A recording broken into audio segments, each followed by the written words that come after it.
តិចអើបងប្អូននេះខ្ទេចអស់ហើយបាទម៉ូតូវាថ្មីចាស់ឡើងខ្ទេចអស់លេងប៊ីស្តុងនេះប៊ីស្តុងអាចាស់របស់វាបងប្អូនអញ្ចឹងខ្ទេចមិនមែនខ្ទេចថាស្នាដៃខ្ញុំទេគឺខ្ទេចភាសាស្នាដៃមេជាងនៅតាមមួយកន្លែងមួយចំនួនអញ្ចឹងប៊ីស្តុងគាត់ខូចភាសាបូមប្រេងបងប្អូនបាទនៅtrongវីដេអូខ្ញុំនឹងប្រាប់ខូចភាសាអីអញ្ចឹងប៊ីស្តុងរបស់គាត់គឺមានការជាប់គាំងកូត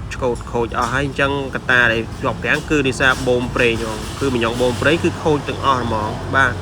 ហើយកត្តាដែលធ្វើឲ្យមីញ៉ុងបូមប្រេងខូចគឺវាមានហេតុផលវាបងប្អូនណាបាទគឺនេះចាំមើលខ្ញុំយកឲ្យមើលណានេះគឺកន្លែងនេះហ្នឹងហើយបងប្អូនយើងដែលគាត់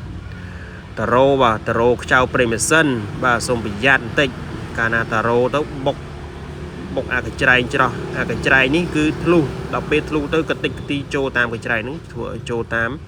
បាទសំណុំបូមប្រេងតែកាលណាធ្វើឲ្យសំណុំបូមប្រេងកតិចកទីច្រើនវាធ្វើឲ្យមានការគាំងដល់គាំងទៅវាធ្វើឲ្យលែងបូមប្រេងទៅខាងមុខអញ្ចឹងធ្វើឲ្យប៊ីស្តុងធ្វើឲ្យសប៉ាប់ហ្នឹងវាមានបញ្ហាបាទអញ្ចឹងប្រយ័ត្នប្រយែងអ្នកនរគ្នាបងជាងយើងណាបាទសូមអរគុណសូមគោរពលា